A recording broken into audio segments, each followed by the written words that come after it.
3:16. ¿Qué dice? ¿Alguien lo sabe? ¿Alguien lo puede repetir? El niño dice que se lo sabe. ¿Sí se lo sabe? Dígalo. De tal manera vamos a escuchar un crédito para que todos quienes se entregan los defiendan los que me enfrentan con un aplauso, papá.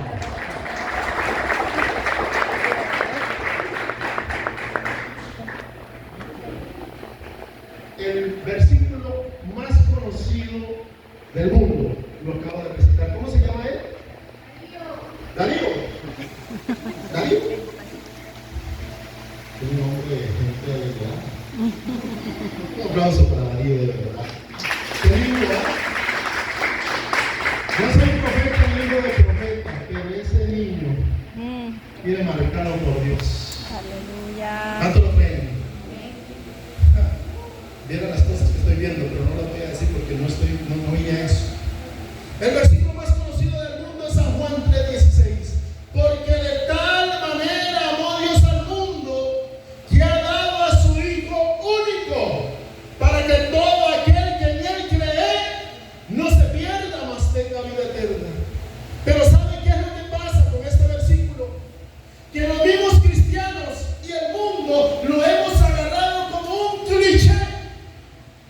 Una frase que repetimos de memoria, hasta los niños, ya lo vieron, ¿verdad? Pero sabemos lo que hay verdaderamente detrás de ese pasaje que dice que Dios amó al mundo. ¿Sabe usted, amigo, sabe usted, hermano, lo que hay verdaderamente detrás de Dios amó al mundo? Antes de leer ese versículo debemos de considerar algo. La Biblia nos revela que Dios, el libro de Romanos, nos dice que Dios estaba airado con el hombre. Dios estaba airado con la raza humana porque el hombre había pecado. Dios creó al hombre en el huerto del Edén. Lo había hecho a su imagen y semejanza. Y después de ponerlo en el huerto del Edén sin pecado, puro, limpio y sin manchas a su imagen, le dijo a Adán y Eva, no Adán y Esteban, ¿verdad? Adán y Eva, ustedes pueden comer del fruto de cualquier árbol que hay en este huerto, de cualquier fruto, de todos esos árboles, míralos, eran muchos, era muy parecido acá, ahora ya atrás fui, hermanos, hasta fruta de mono hay ahí, de todo. Usted puede comer de todo. La hermana se ríe, hermana, ahí hay fruta, ¿no? Yo no sé por qué le dicen así, pero no pueden comer de este fruto, de este árbol. Ustedes no pueden comer, porque si comen, transgredirían la ley que les estoy dando y caerían en pecado. Y el pecado, dice la Biblia, que la paga del pecado es muerte. Pero la muerte de la que está hablando Jehová, Dios, en ese momento, no es solamente la muerte física, no es esa que cuando estiramos la pata nos meten a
y usted va a ser una empoderada, y usted va a ser semejante a Dios, y usted no va a necesitar a ningún hombre. Usted puede sola, usted es luchadora, usted puede hacer cualquier cosa porque vas a ser semejante a Dios.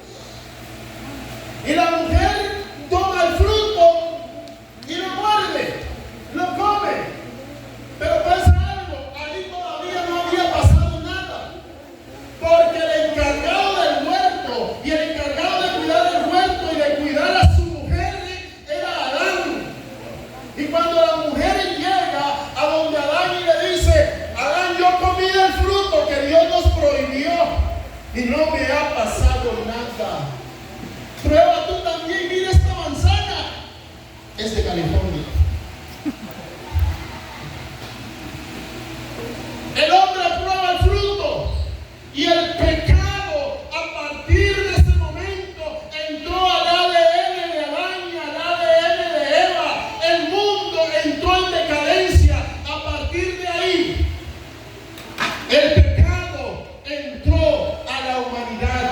Todos los seres humanos que nacieron a partir de ese momento venían infectados con el gen del pecado, porque todos somos descendientes de la primera pareja, Adán y Eva. Si a usted en la universidad le dijeron que su tatarabuelo era un mono, hermano, por favor, levante la cola, porque nosotros no venimos de ningún mono. Nosotros descendemos de la primera pareja que Dios creó, y a su nombre. Yo prefiero creer que venimos de la creación de Dios, de que soy descendiente de un chango. Ahora, si los changos han evolucionado, ¿por qué no siguieron evolucionando? Ahí la tienen. En el ADN del hombre viene el pecado. Todo hombre que nace a partir de ahí viene el pecado. Así el hombre crea que no es pecador, viene el pecado ahí en su vida, porque así había sucedido. Y por esa transgresión del hombre, Dios estaba airado con la humanidad. Por eso Dios quiso destruir a la humanidad en varias ocasiones. ¿Recuerdan? Mandó un diluvio, cayó fuego del cielo en Sodoma y Gomorra. Pasaron acontecimientos que querían raer de la faz de la tierra al hombre, porque Dios estaba airado con el hombre por el pecado, porque Dios aborrece el pecado. Y yo sé que hay predicadores allá afuera que andan diciendo: Dios aborrece el pecado, pero ama al pecador. Eso es un evangelio a medias. Dios ama al pecador que se arrepiente. Si no se arrepiente, está en pecado y sigue condenado. Todos hemos pecado y estamos destituidos de la gloria de Dios. Y como estábamos perdidos en pecados, en delitos, Dios gestó desde la eternidad un plan para reconciliar al hombre con Dios. ¿Por qué? Porque cada vez que Dios miraba a la humanidad, lo que miraba, dice la Biblia, eran corazones y hombres que sus pensamientos eran de continuo hacer el mal. Y usted me dirá: no, Lobo, mi nombre es René Lobo, por eso la gente me dice Lobo. Usted me dirá: Lobo, no, yo soy una buena persona, yo no le hago mal a nadie, yo no me meto con nadie, yo hago obras de caridad, yo soy buena gente, yo soy muy chévere. Usted que se cree tan bueno y que no tiene el pecado, déjeme hacerle una pregunta. Si hoy tuviera yo la tecnología, tuviéramos la tecnología para sacar sus pensamientos de un día de su cabeza y ponerlos en una llave maya y dárselos a Eric para que los ponga en la computadora y que tus pensamientos se puedan ver en esa pantalla y que todos los veamos, ¿usted querría que los viéramos? ¿Verdad que no? Porque los pensamientos del hombre son de continuo hacer el mal. Porque como les dije, el hombre viene desde que nace Y la gente dice, ¿cómo no? Los niños son santos. Los niños no tienen pecado, ellos no vienen con el pecado. Hagamos una prueba. Pongamos a 2 niños en un cuarto. Pastor Eliseo, 2 niños en un cuarto, uno de frente del otro. Y a uno le vamos a dar todos los juguetes que quiera. Aquí está el carrito Tonka, aquí está el otro carro, aquí está este, aquí está el otro, aquí está por acá. Y le das un juguete que a ese niño no le gusta y lo tira. Estoy hablando de un niño y lo tira. Tome ese juguete que el niño tiró, recójalo y déselo al otro niño que tiene de frente para que vea lo que va a pasar. La Tercera Guerra Mundial. Porque ahora el niño sí quiere el juguete que ya no quería. Porque la maldad está impregnada en la humanidad. Usted le dice a un niño, no toque eso. No lo toque. No lo toque porque se quema. Y cuando mamá o papá da la vuelta, ¡ay, me quemé! Porque está la maldad impregnada en la raza humana.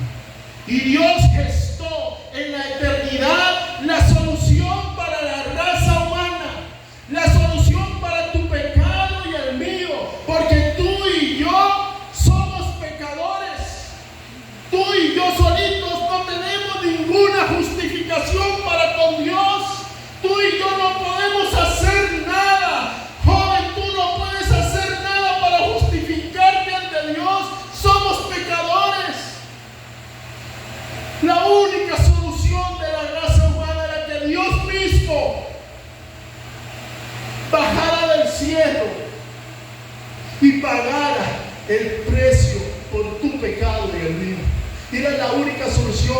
Y mientras esa solución llegaba, déjame decirte que todos los días Satanás se levantaba y le decía a Dios, mira, los hombres son pecadores, merecen el castigo. Tú eres un Dios justo y la justicia dice que pecaron y debes castigarlos. Y era verdad. Dios es un Dios justo. Y la justicia de Dios dice que el que peca, el alma que pecare, esa morirá. Esa morirá. Todos los días Satanás, míralos, son pecadores. Míralos, son pecadores.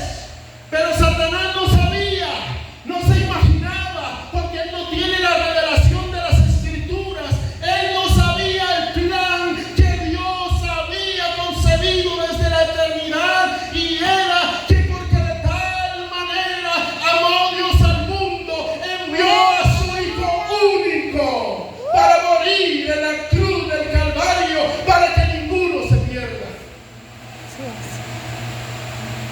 Se gestó un plan donde el Padre le envía al Hijo, y todos conocemos la historia de Jesús.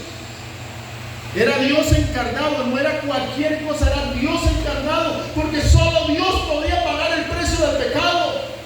Por un hombre había entrado el pecado y uno debía de morir, pero el que debía de morir debía de ser santo, perfecto, justo, cumplir toda la ley y salir ileso al final para que pudiéramos ser justificados por la muerte de Él. ¿Y sabe qué significaba eso? Que ese que había venido del cielo, aquel al que Juan el Bautista cuando lo miró dijo, ¡he ahí el Cordero de Dios que quita el pecado del mundo! Lo que significaba todo esto, para no extenderme mucho, era que tus pecados y mis pecados iban a ser cargados sobre los hombros de ese Jesús de Nazaret. Y no solamente tus pecados y los míos, los pecados pasados, los pecados presentes y aún los pecados futuros fueron puestos sobre Jesús cuando estaba caminando hacia el Gólgota, cargando esa cruz en Semana Santa, miramos, y la gente llora viendo la pasión de Cristo, pero no han entendido la revelación verdadera, que era que tu pecado, el más vil pecado de la humanidad, estaba siendo cargado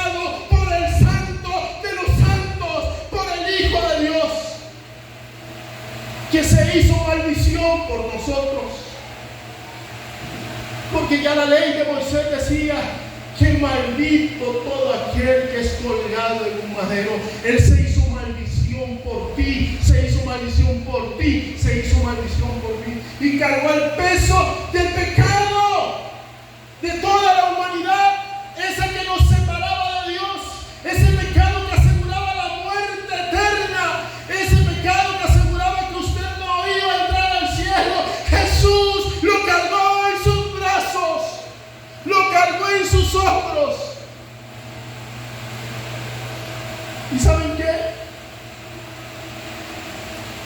Cuando cuenta la historia de Jesús antes de ir al Gólgota, dice: Jesús estaba en el Getsemaní llorando, sudando gotas de sangre, porque tenía miedo. Porque él decía: Padre, si es necesario, ¿qué decía?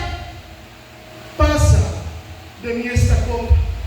Y el catolicismo romano tiene siempre en las iglesias una figura de una piedra y un Jesús en el Getsemaní llorando: pasa de mí esta copa. Y la gente decía es que le daba miedo los clavos, le daba miedo la corona, le daba miedo. Salmo capítulo 22, por favor, póngamelo en la pantalla. La copa de la que Jesús estaba hablando era nada más y nada menos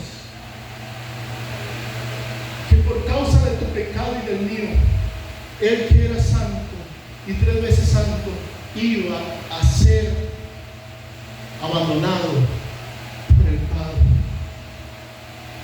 Era tanta la inmundicia, era tanto el pecado que Él cargaba, el pecado lo aplastó literalmente.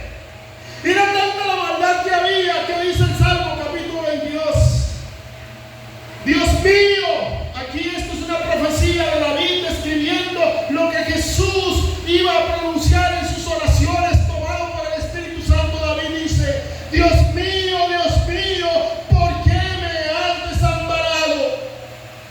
Vea lo que dice: ¿por qué estás tan lejos de mi salvación y de las palabras de mi clamor? Versículo 2: Dios mío, clamo de día y no respondes, y de noche y no hay para mí reposo. Pero tú eres santo, tú que habitas entre las alabanzas de Israel. En ti esperaron nuestros padres y esperaron, y tú los libraste. Clamaron a ti y fueron librados, confiaron en ti y no fueron avergonzados. Mas yo, oiga lo que dice Jesús, porque cargaba tu pecado, mas yo soy gusano y no hombre, oprobio de los hombres y despreciado del pueblo. Jesús le estaba diciendo, ahí está en su Biblia: Padre, otros clamaron a ti y tú los escuchaste. Yo estoy aquí y tú no me estás escuchando.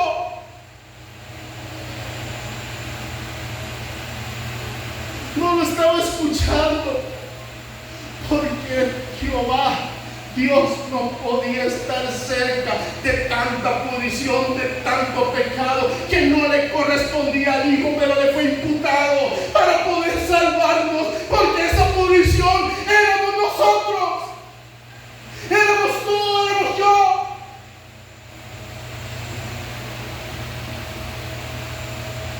Jesús le decía: todos oraron a ti, tú los escuchaste, mas yo estoy aquí, me siento como un gusano. Vea la podredumbre. Por eso es muy bonito decir: porque de tal manera amó Dios al mundo. Pero de verdad conocemos la magnitud del sacrificio que Cristo hizo en la cruz del Calvario, que fue molido, torturado, abatido, y el precio de nuestra paz fue sobre Él.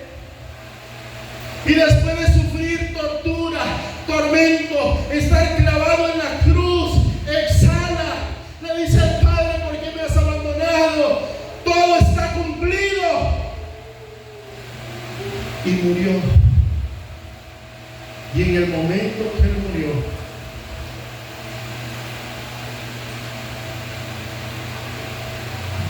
había tomado tu lugar y el mío, para que ya no tuviéramos una muerte. Ya Él había pagado el precio en el cual había incurrido el hombre en el huerto del Edén cuando le hicieron caso a Satanás. Pero murió. El Hijo de Dios estaba muerto. ¿Y ahora qué? ¿Quién podrá defendernos? Había muerto. Pero ¿saben qué? Satanás creyó que ya había ganado. Y el primer día llegó y le dijo al Padre: Padre, todos han pecado, merecen castigo. El sábado en la mañana llegó y le dijo: mira, todos han pecado y merecen castigo.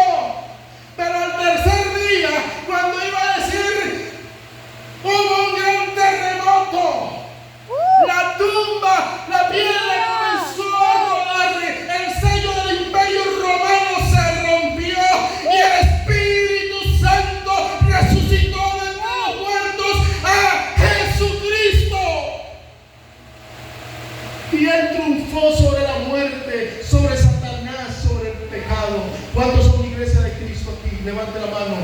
Las puertas del infierno no prevalecen en contra de la iglesia, porque Él resucitó. Satanás decía: mira, los han pecado. Pero al tercer día el Padre sale con un nuevo pacto y le dice: Satica, mi hijo ya pagó el precio de los pecados de la humanidad.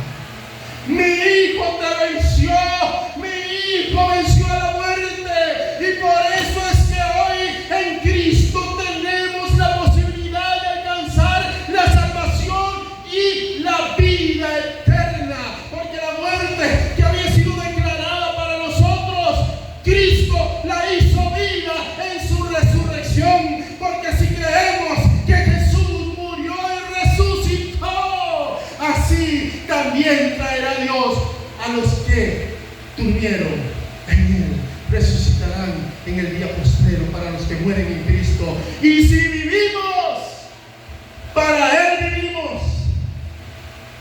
Y si morimos, para Él morimos, porque Él venció la muerte. Y sea que vivamos o de que muramos, cuando aceptamos ese sacrificio que Jesús hizo en la cruz del Calvario, vamos a alcanzar la salvación que nuestra alma necesita, porque ya Satanás nos enseñorea sobre nosotros. Porque para terminar y hacer una reflexión,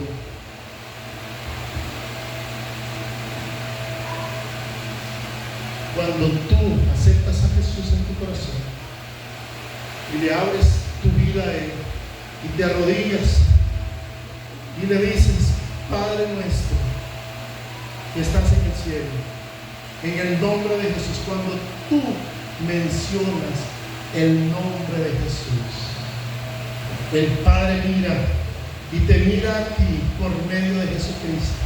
Porque si yo, Roney Lobo, le oro al Padre: mírame, aquí estoy, soy Roney. El Padre me mira y lo que mira es una llaga podrida. Pero si cuando Él mira en mí a su Hijo morando en mi corazón, Él dice: Él aceptó el sacrificio que mi Hijo hizo. Él es Hijo mío y Él nos va a atender y Él va a responder a la plegaria que haga nuestra boca para la alabanza de su nombre. Dios reconoce a sus hijos, y sus hijos son todos aquellos que le han entregado su vida a Cristo. Porque el mundo tiene un dicho, el mundo, que todos somos hijos de Dios. Eso es una mentira. Todos somos creación de Dios, pero hijo de Dios solo aquel que le entrega su vida a Cristo y reconoce el sacrificio que hizo en la cruz del Calvario. ¿Quieres tú ser un hijo de Dios y asegurar la salvación de tu alma esta noche? Yo le pido a toda la congregación que